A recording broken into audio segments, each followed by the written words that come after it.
අයිබෝන් කෙරි පිළිගන්නවා SLPC Pro YouTube channel එකටත් අද ගානෙන් කම්පියුටර් ඔන්න නැති ප්‍රශ්න ඔයි ඔෆ් වෙන ප්‍රශ්න වලට පොඩ්ඩක් විසඳුමක් තමයි ගෙනල්ලා තියෙන්නේ.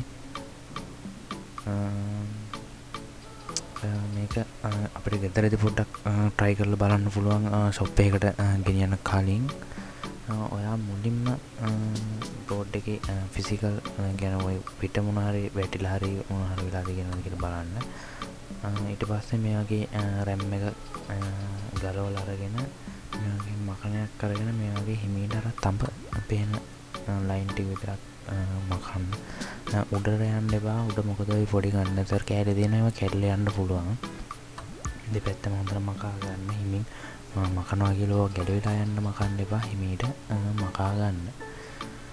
RAM එක ගහන හැටි දන්නේ නැත්නම් මම පල්ලෙහාම වීඩියෝ එකක් දාලා ඇති. මම ඒකේ ලින්ක් එකක් දාන්නම්. ඒක කියලා බලන්න.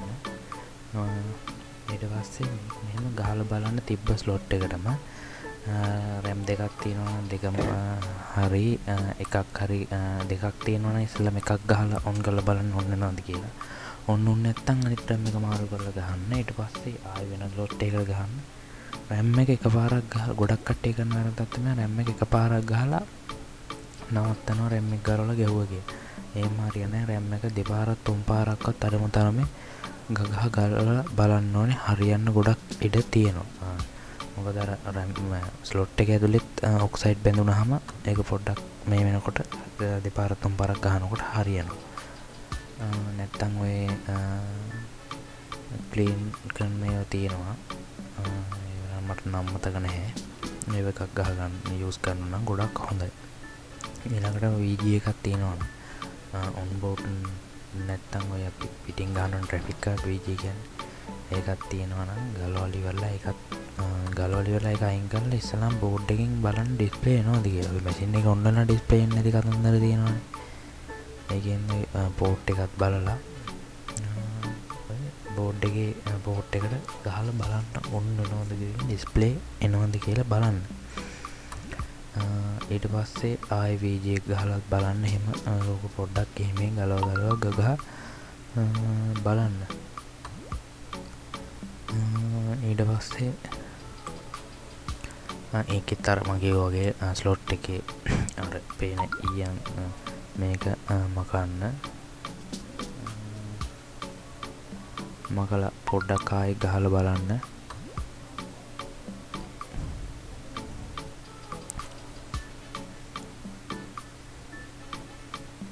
ඔන්න ඔය විදිහට මකා ගන්න.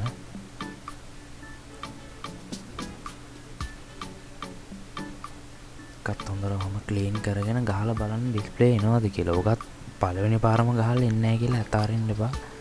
ගහ දෙපාරක් තුන් පාරක් පොඩ්ඩක් try කරලා බලන්න shop එකකට නිකන් උස්සන් යන්න කලින්. ගොඩක් කට්ටිය කරන වැරද්දක් තමයි ගහලා ඉවරලා හරිම ගලවලා ගැහුවා. ඒ වුණාට හරි ගියේ නැහැ කියලා. ඒ වුණාට දෙපාරක් තුන් පාරක් ගලවලා බලන්න. නැත්තම් ඕගොල්ලෝ දන්නේ නැති BIOS බැටරිය තියෙනවා. ඒ මම පෙන්නන්නේ. ඕක නම් බැටරිය නැහැ. දන්නේ රුපියල් 100ක විතර බැටරියක් එනවා. ඒකත් ගලවලා ඉවරලා මැෂින් එකේ ඔන් ඔෆ් අපි ඔන් කරන බටන් එක තියෙන එක බැටරිය ගලවලා ඉවරලා ඔන් කරන බටන් එක කරන්ට් එකට මොකද ප්ලග් කරන්නේ නැතුව ඔබාගෙන ඉන්න තප්පර 5ක විතර. එතකොට මැෂින් එකේ BIOS සම්පූර්ණ රීසෙට් වෙනවා.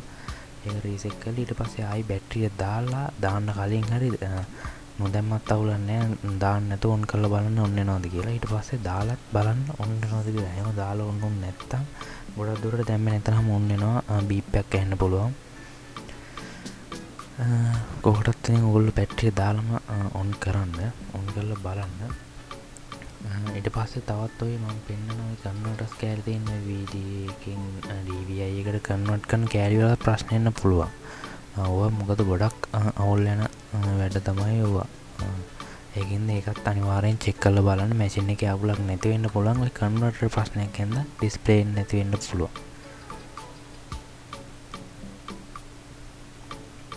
ඔය තව වදින බීප් වලින් හොයාගන්න පුළුවන් කොහොමද කියලා. ඊට පස්සේ ඔය හાર્ඩ් එකේ SATA වයර් ඒවා පොඩ්ඩක් චෙක් කරගන්න.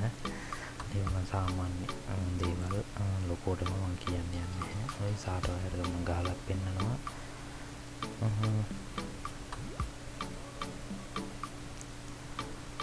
සාමාන්‍යයෙන් චෙක් කරලා බලන්න කොහොම ගැලවිලා තියෙනවද. ඒව නම් ඔය සාමාන්‍ය හසාඩ් එකක් නැති වුණා කියලා මැෂින් එකක් කොන්නින් නැතුවයි තියෙන්නේ. මැෂින් එකක් කොන්නලා බයස් වලට යන එක වෙනවා.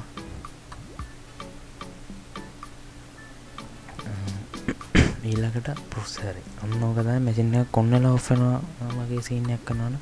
ඔය ප්‍රොසෙසර්ගේ ඔය ටර්මල් පේස්ට් එක තමයි ගොඩක් දුරට කේස් යන්නේ. මාස 6කට පාරක් රිකමෙන්ඩ් කරනවා ටර්මල් පේස්ට් එක අලුත් කරන්න කියලා. ඒ වුණාට ඒක ගොඩක් කට්ටිය කරන්නේ මම කරන්නේ නැහැ. මම දැන් මැෂින් එක හදලා අවුරුද්දක් විතර වෙනවා.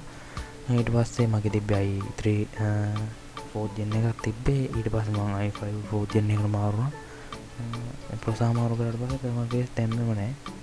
දැන් හිටන්නේ සර්විස් කරන්නම කෑලි ඔක්කොම ගලවලා තියෙන්නේ. සයිඩ් පැනල් ඔක්කොම මම ඔයගලන්ට වීඩියෝ එකේ පෙන්නන්නම්. එක හાર્ඩ් එකක් එළි, එක හાર્ඩ් එකක් මගේ මම ඔය වීඩියෝ එකේ පෙන්න හાર્ඩ් එක මගේ 1TB හાર્ඩ් එක ගලවලා තියෙන්නේ. ඒකත් ෆෝමැට් එකක් දාලා පොඩි වැඩකට ඒක ගැලවුවා. ඒක තාම මුකුත් කරන්න තාම මේ සුඩ මම කිව්වා වගේ ඔන්න ප්‍රොසෙසරෙත් පුළුවන් නම් ගලවලා බලන්න. මම ප්‍රොසෙසරේ දාන විදිහත් පල්ලෙහා වීඩියෝ එකක් දාලා තියෙනවා. මම ඒකත් දාන්න. ඒක ටර්මල් පේස්ට් එකක් ඔය සාමාන්‍යයෙන් ඔය අඩුවම ගණන් වලට තියෙනවා ගන්න යන්න එපා. රුපියල් 400ට 350ට වගේ තියෙන සාමාන්‍ය එකක් දැම්මම ඇති. 50ට 100ට තියෙන පොඩි පැකට් එකක් ගන්න. ලොකු සිලින්ඩර් තියෙනවා රුපියල් 200 300 ඒවා ගන්න එපා. ඒවා චාර්ටර් තර්මල් පේස්ට් හරියට හීට් එක ට්‍රාන්ස්ෆර් වෙන්නේ නැහැ. ඊට පස්සේ ආයේ මාසයක් විතර ගිහලා ඕෆ් වෙන කතන්දර එනවා. ඔන්න නැත්තම් ඔය 24 power connect එක. ඕකත් චෙක් කරලා බලන්න හරියට කනෙක්ට් වෙලාද. මොකද එක පැත්තකින් හරි ලූස් වුණොත් ඕකේ හරියට සල්ෆ්ලයි එන්නේ නැති වුණොත් කේස් එකක් වෙනවා. ඒකත් චෙක් කරගන්න. ඔය 4 pin power connect එකත් පොඩ්ඩක් චෙක් කරලා බලන්න. ඒ කියන්නේ හරියට ස්ලොට් එකට වැදිලාද කියලා. සාමාන්‍යයෙන් ওই PC වල ගොඩක් ඔය ගත්තාම එපා වෙන ප්‍රශ්න තමයි වෙන්නේ නැති කේස්. ඒවා සාමාන්‍යයෙන් PC එකේ න ප්‍රධාන ලෙඩ. අලුතෙන් ගත්තත් යූස් කරපු ඒවා ගත්තත් ඔය ලෙඩ ටික එනවාම තමයි. ඔය මැෂින් එක පාවිච්චි කරනකොට තියෙති ජල වාෂ්ප ගිහිල්ලා බැදෙන හින්දා තමයි ඔක්සයිඩ් ඇදලා. ඒකයි ඔය ඔඩන්නේ නැත්තේ.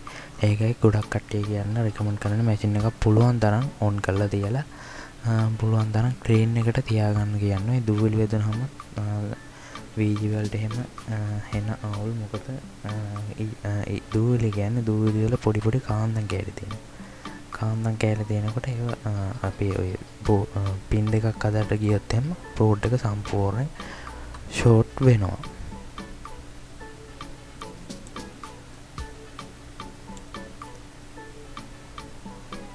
ඔහොම ඔක්කොම චෙක් කරගෙන ඉවරයි. ඉතින් ඉවර වෙලා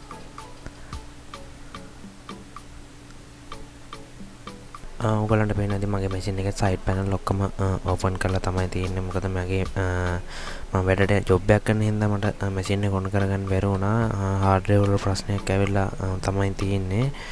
ඒකින්ද මැෂින් එක ඒ කියන්නේ ඒකයි මම ඔයගලන්ට කියන්නේ මැෂින් එක ගොඩක් කල් ෂට් ඩවුන් ඒ කියන්නේ ඔන් කරන්න නැතුව තියන්න එපා කියලා. මේ විදිහට මැෂින් එක සම්පූර්ණ මේ හදලා තියෙන වීඩියෝ එක එඩිට් කරද්දී මම ඔයගලන්ට කියන්නම් කියලා කිව්වේ මෙන්න මේගේ පැකට් එකක් ඔයගොල්ලෝ දැකලා ඉතින් සුදු පාට ඇට එන පැකට් එකක් මොකක් හරි අලුත් බඩුවක් ගන්නකොට මේ බොක්ස් එකේ දාලා එනවා. සාමාන්‍යයෙන් කරන්ට් බඩු ගන්නවා නම් අනිවාර්යෙන් මේ වගේ පැකට් එකක් එනවා. මේවා සාමාන්‍යයෙන් දාන්නේ ජල වාෂ්ප පුරා ගන්න. මේකත් ඔයගොල්ලන්ගේ යූස් කරන මැෂින් එකට දාලා තිබ්බහම ගොඩක් හොඳයි කියලා කියන්න පුළුවන්. මොකද තියෙන ජල වාෂ්ප ඔක්කොම මේ පැකට් එකට උරා ගන්න හින්දා. ඒතකොට මැෂින් එක ගොඩක් කාලයක් යූස් කරන්න පුළුවන්. ආය රැම් ගලව ගහන්න එහෙම කතන්දර වෙන්නේ නැහැ. මේ වගේ පැකට් එකක් අනිවාර්යෙන් ඕගොල්ලොත් හොයාගන්න හරිම ලේසි. මේ වගේ පැකට් එකක් ඕගොල්ලෝ මැෂින් එකට දාගන්න. මම ජොබ් එකක් කරන හින්දා ඔයගොල්ලන්ට කියනවා ජොබ් එකක් කරන හින්දා වීඩියෝ ගන්න පොඩ්ඩක් පරක් වුණා. සාමාන්‍යයෙන් මොකද මගේ වැඩ පටන් ගන්න උදේ 8ට පටන් අරන් රෑ 12 ඕෆ් වෙන වෙලාවල් තියෙනවා. ඒකින් තමයි වීඩියෝ එකක් ගේන්න බැරි වුණේ. මම දැන් ඒවත් මැනින් මගේ ජොබ් එකත් මැනේජ්මන්ට් කරගෙන channel එකත් ඉස්සරහට ගෙනියන්න තමයි ඉන්නේ මාත් එක්ක. දිගටම හිටියට ඕගලන්ට ගොඩක් ස්තුතියි. දැන් channel එකේ subscribes 7000 ගානට ඇවිල්ලා තියෙනවා.